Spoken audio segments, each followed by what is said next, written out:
Well, good morning everyone. This is Amber with Story Chasing and we're back at it here over at Wendy's rig. She's showing us this morning how we actually put the Host camper back on the truck. So stay tuned, that's what this video is all about.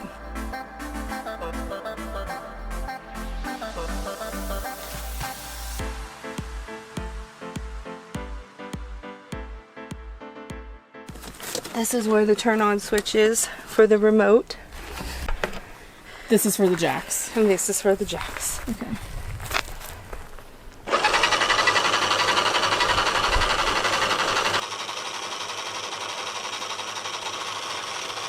Then I stop when I'm close to the one that's going to hit, and then I will do them individually.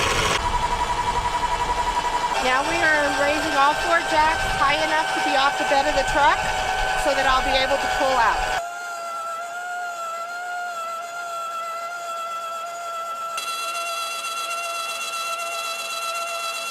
All jacks have the numbers, and for me it's between 24 and 24 and a half, the in-between line.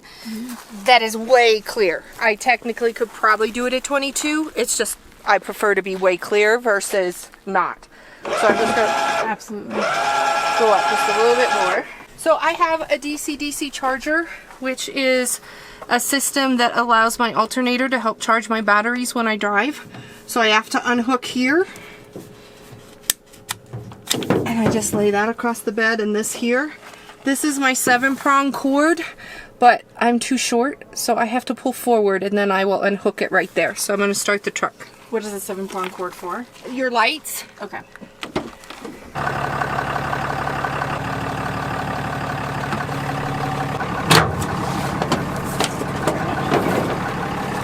just tie that around. Yeah, that's what I do just so it's out of the way.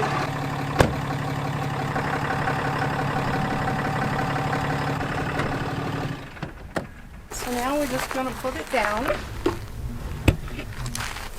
It has an automatic shut-off switch, so I had to make sure it was still on. Okay. So I only go down to about 20 till right now because I have stabilizer bars, so when it's off the truck. So I will put the stabilizer bars in place and tighten them after I get it all the way down again. Okay. But that's what I'm going to do next. And does this come with Host or is this aftermarket? It's aftermarket.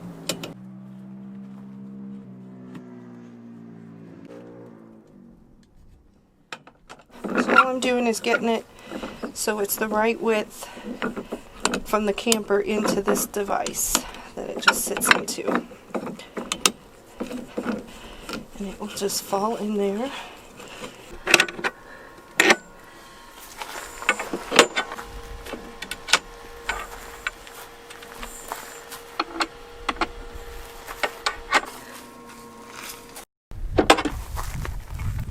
Alright, so now we're going to take it all the way down, and I watch the stairs to where they are on the ground, as well as I need to leave at least 1 inch to 1.5 inches at the bottom so I don't strip the jacks. So whichever comes first, then I know I'm down. And this is good to keep the wind from getting underneath it. Alright, so we are level this way. What are you looking at right now? My leveler. Okay.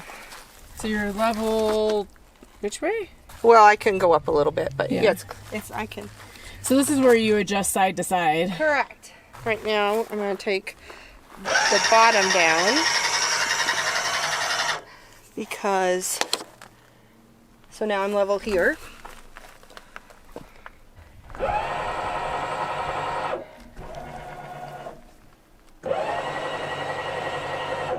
So that's about as low as I want to go. And then, okay, we see the stairs are pretty low to the ground. Nice. And we are done. A little too tight. So I need to loosen up here. So I can put that in. There we go. Okay, because you're just trying to get it all the way down to the bottom of that little Yep.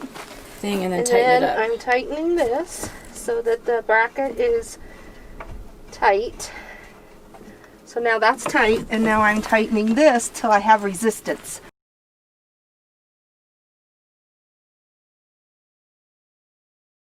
All right, so we're going to put my truck camper back on my truck.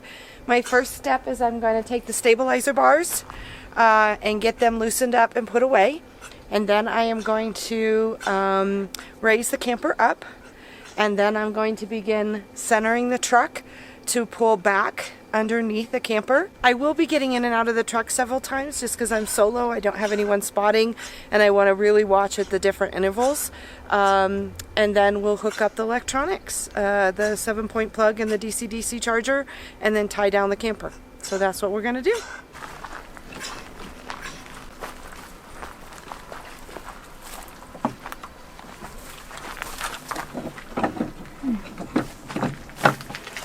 So these are the stabilizer bars she's removing. Yeah, and they just sit right there. And I just loosen this first, and then I unscrew. I will go ahead and put this up in its locked position at this time, so I don't have to worry about it later. Because the slides are out, it's a little tricky, so you don't bump your head. And we will repeat on the other side. And you can load with slides in or out. It doesn't matter.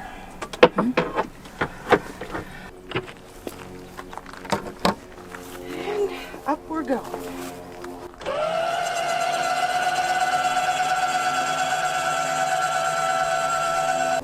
And one thing here, so if you'll remember on the taking off, we had to level the camper. So you'll see that's bigger than this side. So I'm going to bring it up as a solo back and get it closer to being the same height as the other one.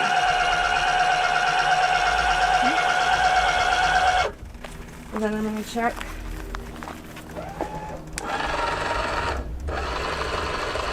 You see how that raised that one? So I got to put it back down because it was on 3 legs. Oh goodness, yeah. So you're basically trying to rebalance it as it raises. Yeah, because the ground is not level. So I'm watching. This one is much higher, so I gotta pull them up. Alright, I'm gonna come back over here because this is still the shortest one.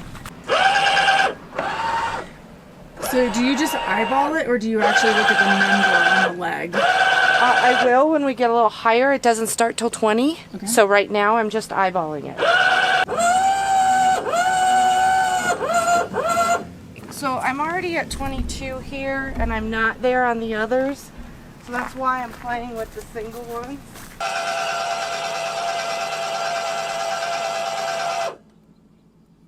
Alright, so I have the 3 on 24. He's higher because he's sitting lower in the ground. Okay. So that's why that one's that way. So this right now is higher than my truck. And how do you know this? Just from putting it on and off. So you know if you're at 24, Yes. It's higher. Okay. So before I begin trying to maneuver underneath, I know that the center light of my truck, which is right up from the Ram logo, should be fairly aligned with the Host V of the gray stripe in the Host camper. So that is going to be my first thing, is just getting the truck square with the camper and align those accordingly.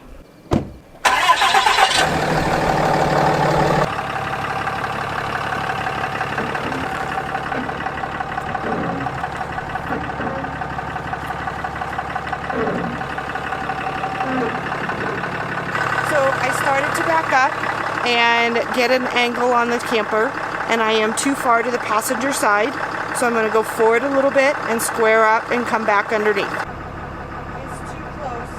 I see. To the rear well.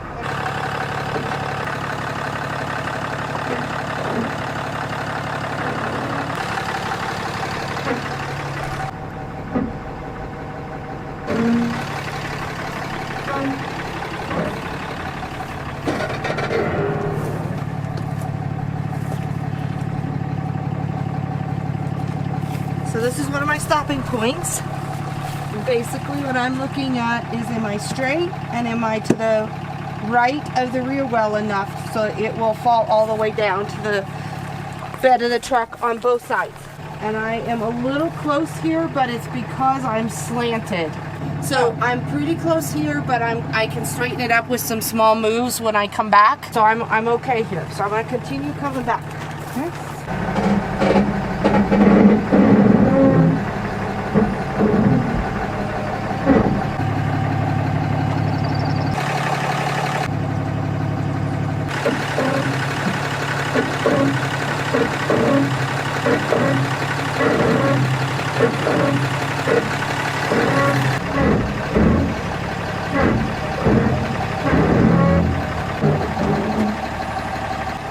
So this is my next stopping point. I'm just checking again the exact same things. So right now my DC-DC cord, I didn't pull over the side of my truck, so it's stuck underneath. So I might have to back up if I can't loosen it, but I'm gonna try to get it right now. Wendy was just moving the truck back and everything looked lined up in the very beginning. But then as she started inching back, it somehow got out of alignment between that arrow and her light. So she had to make a few small moves to get it lined back up. So she just did that and she's lined up now. I cannot reach over the top of my dually, so I will plug in at this point before I back all the way up for my 7-point plug, which again is for my lights. If you're taller, you can totally do it at the very end, but I just cannot reach over the dually under the camper. I have to come from the back side. These cords will just hang out to the outside, and all I'm going to do is back all the way up now, straight, and then we'll lower it down and put it on the bed.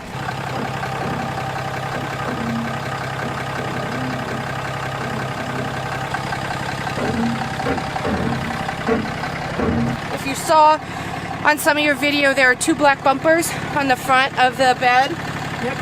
And they come up against a board that sits parallel to the back of the truck, and they need to be tight against that board. So at the moment I am directly underneath. I can shut the truck off and we will lower it down onto the bed of the truck. I'm going to double check rear wells one last time just to make sure it's going to come flat on the bed of the truck. This one is fine.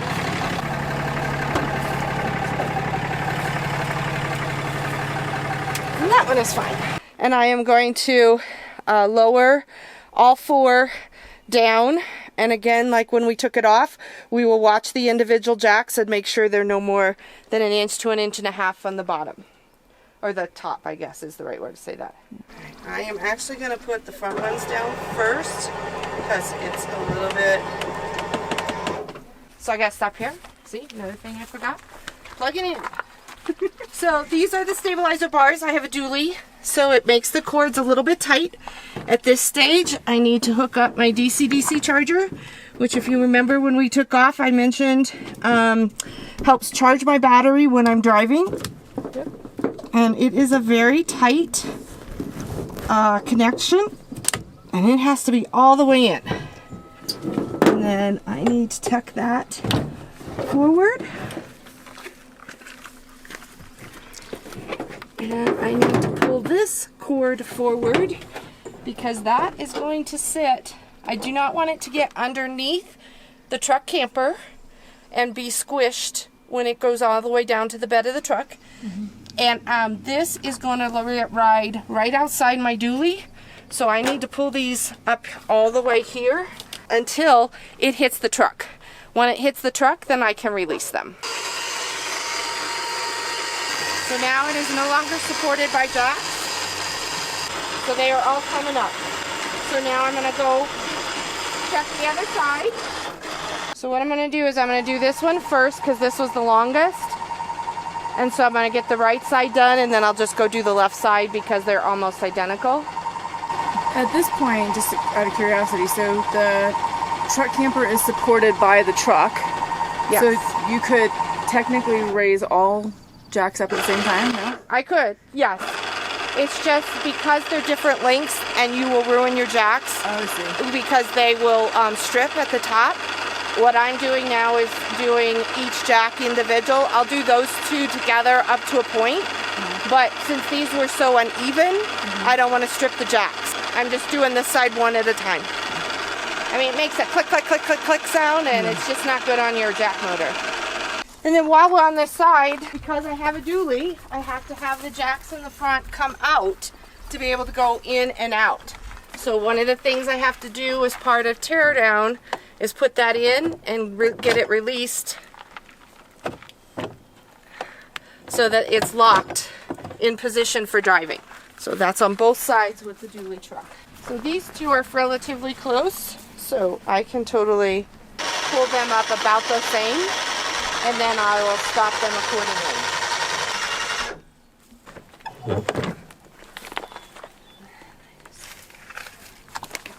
So these are the fast guns, torque lifts. They're the tie downs for the truck camper. They essentially get, I'll say fitted, probably not the right word, for front to back driver, passenger. So you use the same one in the same spot. But each time you put the truck camper on or off, it will be slightly off. So you might have to tighten or loosen it based on the time. But each one of these goes to the same spot each time you put it back on. And you have this marked somehow? Yeah, so they have a sticker. And so this one is marked driver front, driver rear. They're held together with a pin. Might have saw when I took them off.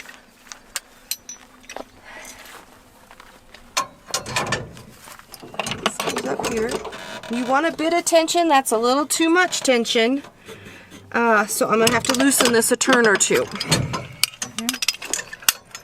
You're just twisting it. Yeah. To the left. So righty-tighty, lefty-loosey? Yeah. So that's a better... Yes, okay. But that's a better tension. You want some spring. They're meant to be spring based. Too tight would not provide the right give down the road and could cause some problems. Do you mind when you put this one on, can you feel the tension?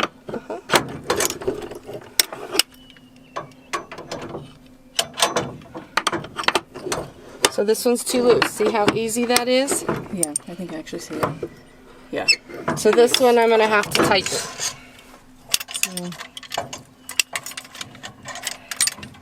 and a few weeks because that was actually really a bit too loose. There we go. So now you can push it out. yeah. Definitely some tension. Gotcha.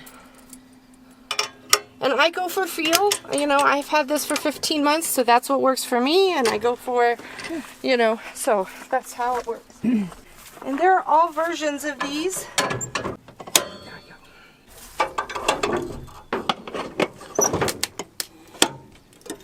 It's just a little too tight for me. It may be okay for others. Yeah, I like that feel just a little bit. All right. The truck camper is on the truck. Yay. So Wendy, one of the questions that I got from my subscribers also is, how do you prevent your truck camper from being stolen, or can it be stolen when it's actually off the truck and just on its jacks? Right. So, of course, anything can be stolen if somebody has skill and tools and capabilities. But with the truck camper, I feel it is less likely because you've got to have the right truck to be able to put it on. Second, I take the remote with me when I leave. Doesn't mean the jacks aren't manual and doesn't use a socket to be able to use them, but it's hard to be able to pull them up and down. And so I just take the remote with me as a safety precaution that they can't get it.